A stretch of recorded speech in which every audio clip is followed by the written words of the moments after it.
everyone. My name is Dr. Ratcharin Kongkasuwan. I'm an international research fellow from Thailand. And thank you, Professor Dennis Matthew, to give me a chance to talk today. And it's my great honor to present the research. So, as we know that Duchenne Muscular Dystrophy is the most common and severe childhood muscular dystrophy, resulting in progressive muscle weakness, wasting, contracture, disability, and decreased survival. There's a more common and predictable musculoskeletal manifestation of DMD. Before I will talk about our research that focus on scoliosis, I would like to review the literature about the benefit of steroid treatment in DMD. I think it might be helpful for every resident. And in 2005, the American Academy of Neurology and the Child Neurology Society published a practice parameter indicating that prednisolone has a benefit effect on scoliosis, muscle strength, function, and prolonged ambulation by 2 to 5 years, improve cardiopulmonary function, increase survival, and improve cognition of patients. And also recent report emphasize that longer-term treatment with steroid greater than 3 years produce important sustained benefit in neuromuscular function without causing major side effects. For the first part, I would like to talk about motor functions. I have a study report that defrazacort or the type of steroid can preserve gross motor. And several studies that include Professor Dennis Matthews' study to report that boys with steroid group were significantly more functional and perform better on mobility, ambulation, and also upper limb function than boys who not treated. And also from Cochrane systematic review indicate that steroid therapy improve muscle strength and function in short term or 12 months, and also strength up to 2 years. For the aspect of ambulation, DMD is characterized by muscle wasting and loss of walking abilities, leading to complete wheelchair dependence by 13 years of age. So prolongation of walking is major aim of treatment. There were several studies report that prednisolone and defrazacort treatment may prolong ambulation. The large population-based study from Canada also indicate that patients who receive long-term steroid treatment had a time to loss of ambulation that was 2 years longer and annual risk of losing ambulation 82% lower than the untreated group up to age 11 years old. But after 11 years old, which the risks were not significant different. However, from the Cochrane systematic review, conclude that there was no evidence other than from non-RCT trial to establish the effect corticosteroid on prolongation of walking. For pulmonary functions, both steroids also improve pulmonary function significantly, and there were decreased requirement of nocturnal ventilation compared with non-treated boys. This graph, both graphs is also shown the effect of the steroid. The first graph showed that the FVC in treated boy with defrazacort was unchanged over time, whereas that in the non-treated group has fallen significantly, and it's also the same trend with another study that study between the defrazacort and prednisolone compared with non-treated group. We also see that the FVC of the non-treated group was decreasing and significantly less than the boy with prednisolone and defrazacort treated boy. In cardiac function standpoint, So the cardiac function was better preserved with the use of defracicot as shown by the normal shortening function, ejection fraction, higher in ejection fraction, and lower frequency of dilated cardiomyopathies, and also lower rate and delay onset of new onset of cardiomyopathy. IQ is very weird that why steroid can affect on the intellectual, right? But there was a study that from Japan revealed that the effect of prednisolone on intellectual ability. They found that the intelligence quotient score of the treated group improved than control group, and demonstrate the effectiveness of prednisolone in improved intellectual impairment as well as in preserve motor function and brain natriuretic peptide level. They presume that the prednisolone have a read-through effect on the stop codons in the CNS of Duchenne Muscular Dystrophy because intelligence quotient of point of mutation case was improved significantly. For mortalities, there was a study from Canada revealed that overall survival rate were higher for patients receiving steroid therapy than patients not receiving it. The present work by Labels clearly demonstrated daily defracicot can prolong life. And then I will talk about the scoliosis, that very important part in rehab aspect. Scoliosis is a frequent complication in the non-ambulant patient with DMD, and weakness of the paraspinal muscle lead to trunk and body positional change and can facilitating the development of a progressive collapsing scoliosis, which inevitably interfere with comfortable sitting and may exacerbate deteriorating respiratory function.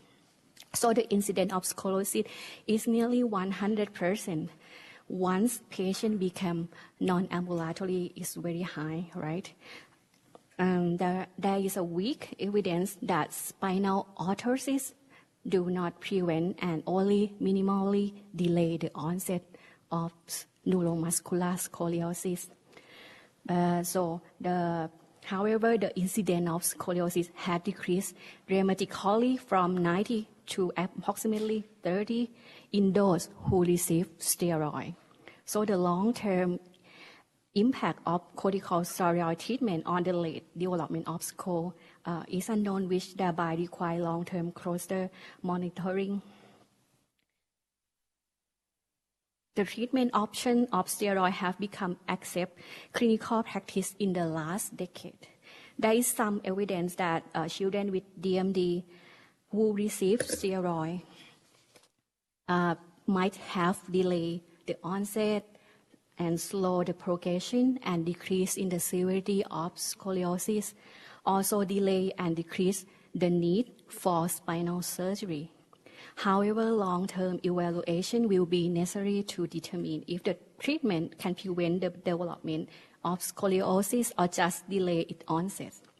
And most of the previous study that I review usually use just a magnitude of curve angle at one point of time and compare between the drug.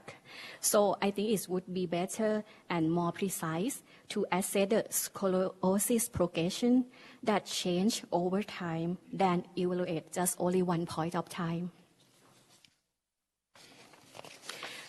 So for the spinal surgery, it's a treatment of choice, but the indication vary among centers. Some offer surgery to all non-ambulant patients irrespective of scoliosis severity. But early surgery has the advantage when cardiopulmonary function is preserved, but not all patients who develop scoliosis. So there was evidence indicate that scoliosis surgery can improve function and decrease the rate of deterioration of FVC compared with patients treated conservatively.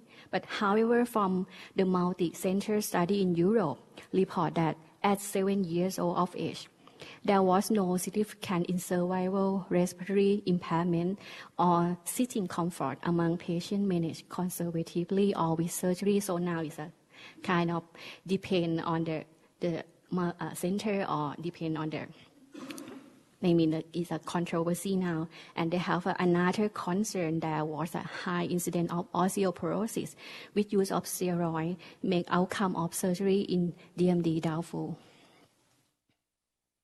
For the corticosteroid treatment, now part of care recommendation for DMD are largely in routine use.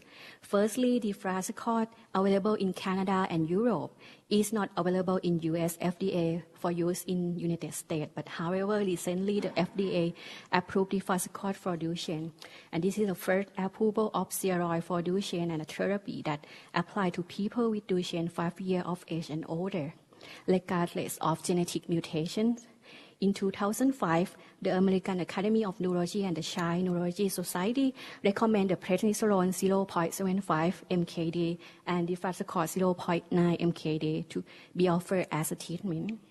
However, there were few studies compared the difference between the prednisolone and the Ratcharin on the effectiveness and the side effect. So the objective of our study are to assess the effect of steroid on scoliosis progression and to address the question of whether benefit is maintained over the longer term. Most studies usually measure, that I mentioned before, just only a magnitude of curve angle at one point of time. So we would like to use other parameter which be able to detect the scoliosis progression over time by using the rate of change of scoliosis spinal curve compared between the patient who receive and do not receive steroid treatment. I think it would be better to using the rate of change when compared to just magnitude. Furthermore, I will also longer term evaluation because our study is about see the data, 20 years data, so it's a longer term evaluation. And furthermore, we also compare another outcome, just as a time of loss ambulation, rate of fracture, hip problem, adverse effect of different type of corticosteroid. For, this one. And the participants were the DMD patients who had been treated in the multidisciplinary muscle clinic at Children's Hospital Corridor from 1996 to 2017. Is about 20 years data study in our study. We exclude carrier of DMD and Becker muscular dystrophy, which have different nature and progression of disease with DMD. So I would like to start talking about demographic data. There were 132 DMD patients within the age range from 1 to 31 years old, which 12 of them passed away. The average age of patient was 13 years old. I collect all the follow-up visits of each patient from 1 to 14 visits. So some patients have not had any X-ray before, but however, some patients had a lot of follow-up X-ray. So it's about 800 visits and about 300 to 400 X-ray follow-up that include in our study. From the result, we found that there was 36 patients have had scoliosis at the first visit. The number was about 1/3, which is very significant to concern about scoliosis in every patient who came to visit, even on the first time, right? When we look into the mean age between the two groups of the patient at first visit, for the patient who have scoliosis at the first visit, the mean age was about 12 years old. And that the mean age of patients who have not had scoliosis on the first visit was 20 years old. And there was a significant difference of mean age between two groups. So the important point here is that we need to monitor the scoliosis using history, physical exam, and X-ray at the appropriate point of time and frequency. At 12 years old or during the ambulatory stage, history and I think the baseline spine X-ray should be obtained more than just physical exam because there was a significant rate of scoliosis at that time. However, at 7 years old or during the ambulatory stage, history and clinical assessment, at least annually, is still important. If the curve is observed on exam or if visual inspection alone is challenging, such as in obese child, the X-ray assessment need to be considered. It's also the same trend with the revision of 2010 DMD care guideline that also recommend in the same trend. For when we compare the spinal curve between the first and the recent visit, we found that the rate of scoliosis was higher over time from 36 to 60%. It was being about 2 times increasing the rate of scoliosis. So it was very important to concern and follow up. And in this study, we define scoliosis at a curve angle measurement of more than 10 degrees on PA spine X-ray. When we compare the spinal curve between first and recent visit, we found that the patient who have scoliosis was increased in severity over time. And the rate of spine surgery was also increased over time when compared between the first and recent visits from 1 to 20%. And we found that 70% of subjects developed worsening of scoliosis curve, while 30% remain stable. The important point from the previous 4 slides define the same trend of scoliosis progression, that it increased in number, severity, and rate of surgery over time. So monitor and follow-up is very important. For the next part, we compare the result between the patient who received prednisolone and defrazacort and non-treated group. From the demographic data, there was no significant difference between age, race, ambulation, and number of diseasing patients. However, ethnicity show difference between the group. So it's a point that we found that a Hispanic patient group tend to not receive the steroid treatment when compared to non-Hispanic group. And the mean curve angle of all of the X-ray that we collect was about 21 degrees, which categorized in mild to moderate degree of scoliosis. However, the highest degree of curve was 115, which was a very severe scoliosis. When compared between curve angle when starting drug, there was no significant difference between each group of defrazacort and prednisolone. As I mentioned before, it is very important and meaningful to evaluate the curve progression over time instead of just magnitude only of curve angle just one point of time. So we use the rate of change of curve angle per month to assess the scoliosis progressions. We calculate it by start with the delta curve angle between the first and the last visits. So this one is 60 and 30. We use 30 minus 60, so it's a delta curve angle, and divide it by the duration range between that period. So it's 45 months. So the rate of change of this patient is 0.3, is for example. And also, then we compare the rate of change of scoliosis. It indicates that the progression of scoliosis between 3 groups: the group of patients who received defrazacort, prednisolone, and the patient did not receive it.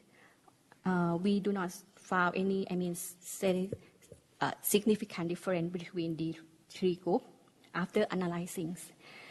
Although it look like that the non-treated group have higher in curve progression more than prednisolone group, and diphascoid group, right? But I mean that after analyzing, it's not significant in statistic, and you can see that the SD is very wide, so it's not show any significance. So from our study, we cannot reject the null hypothesis. Then we compare the difference of scoliosis progression between three groups. In the same trend with previous slide, there also was no significant difference between each group of patients. For spine surgery, in our study, we found that 12% of patients received the scoliosis surgery. And the number of the boys having scoliosis surgery in steroid group was not shown different between the non-treated group. So from the previous three slides, our study concluded that there was no significant difference between steroid treatment and non-treated group on the steroid progression and rate of surgery. It might be from the, sample size, because we have about 131 subjects. But we exclude a lot of patients because most of patients receive only one-time X-ray, so we cannot calculate the delta change, the rate of change.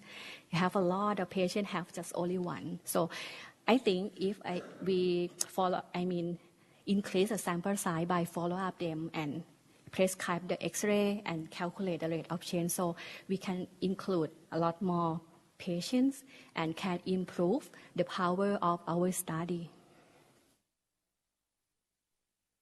So from another, primary outcome, vertebral fracture is very important, right? We found that it have a significant difference between percentage of vertebral fracture when compared to each group of patients. So monitoring of the spine for compression fracture is very crucial, especially in those taking steroids. A history of back pain, kyphosis, it will be the clue that should prompt X-ray and also, AP and lateral upright X-ray. And treatment with oral or IV bisphosphonate have been used successfully, although treatment is typically reserved for children with fracture and or bone pain with low bone mass by DEXA. For long bone fracture, the femur, tibia, and fibula were the most common long bone fracture that we found in our study. After analyzing, we did not find significant difference between groups. However, the odds ratio of steroid group versus non-treated group was 1.61. I have some study from King. They found that the long bone fracture rate in those treated with steroid was 2.6 times greater than those who was naive, but it's just only one paper that report about, the long bone fracture that increased the rate with steroid. But however, most of the study can report that the limb fracture were similar frequent in treated and non-treated group with steroid. For the age of lost ambulation, we found that diphascoid can prolong ambulation. That was 2 years longer than the non-treated patients group significantly. And also, also show difference between diphascoid with non-treated group and also diphascoid with prednisolone group too. So, but when compared with other study from Canada and Turkey, we found that the stop walking age of our study was slightly longer than study from Canada and Turkey, but really close to the study of MD Starnet in US. So all daily corticosteroid, either in the form of diphascoid or prednisolone, have long-term consequence. Or, such as a vertebral fracture, so you need to concern because we found a difference between two groups. But it have a better and benefit to prolong of loss of ambulation about 2 years. So, but all daily steroids have a side effect. Although just a behavioral and mood disturbance with deflazacort less than the prednisolone group. But hypertension, short stature, and incidence of cataract is higher in deflazacort group when compared to prednisolone group. So I conclude in this table. So the major side effect of deflazacort that you need to concern was cataract. We found about 9 patients. That annual follow-up with ophthalmologist is crucial for a patient who receive deflazacort.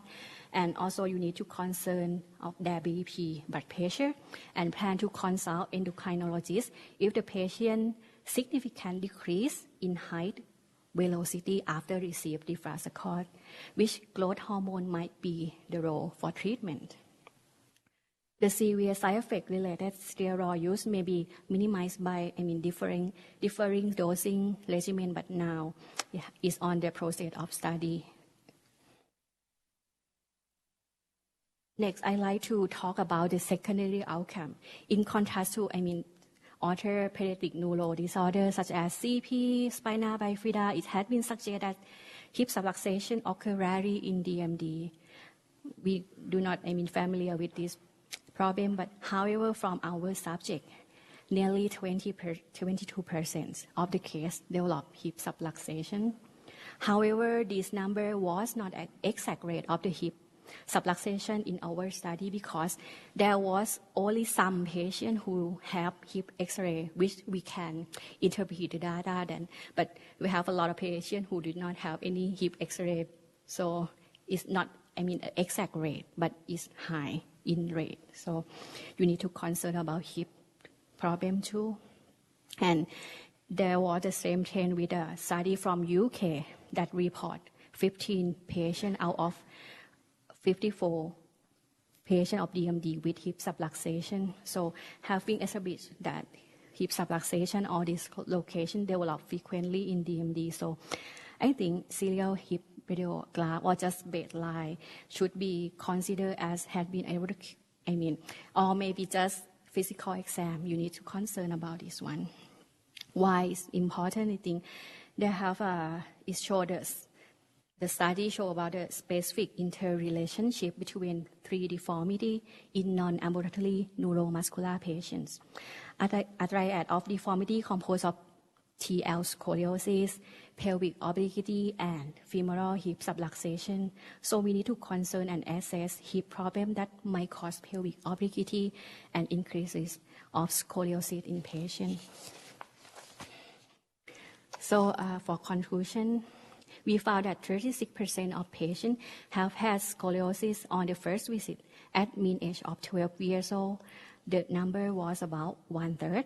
It's very significant to concern about scoliosis assessment in every patient who come to visit, even on the first time. We recommend screening and early detection of scoliosis using history physical exam during the ambulatory stage, at least annually.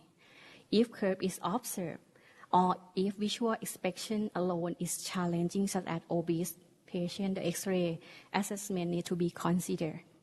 While the baseline spine X-ray should be obtained more than just physical exam during non-ambulatory stage. Once a curve has been detected on X-ray, further surveillance depends on the skeletal maturity of the patient.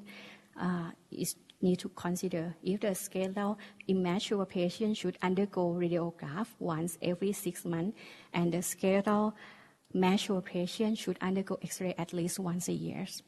From another point is nearly 22% of the case develop hip subluxation, so serial hip radiograph and physical exam should be considered.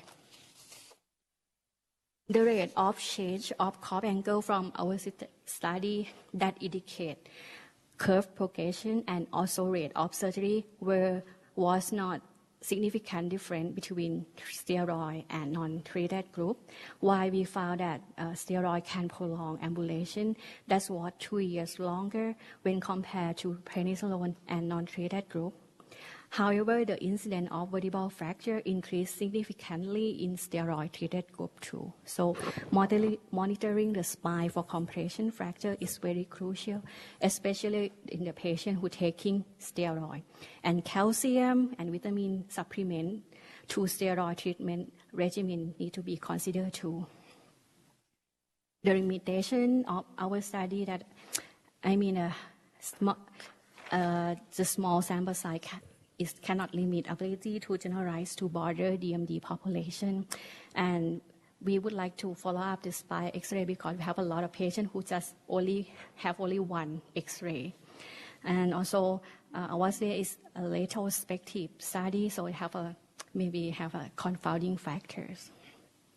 For future direction, that we follow up the baseline and follow up X-ray of spine and also hip, and maybe include more subject from multi-center study. Thank you so much, Professor Dennis Matthew, Dr. Jerry Creighton, Alicia Brancard, and all the staff from Children's Hospital Colorado, and also from University Hospital and all residents. Thank you so much for your kindness and hospitality. Thank you so much.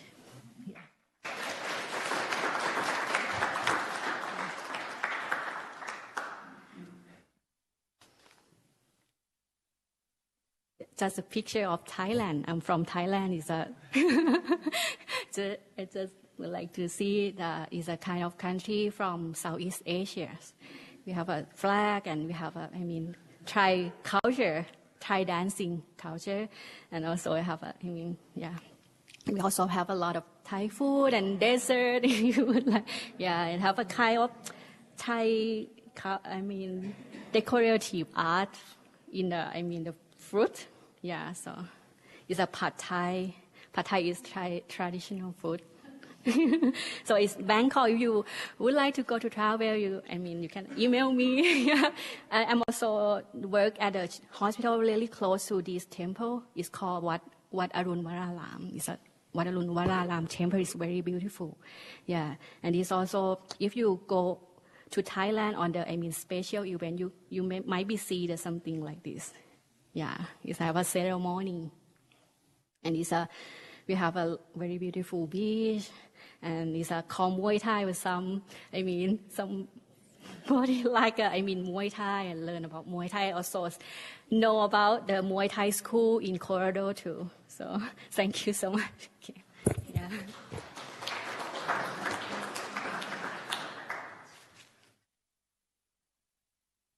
Question.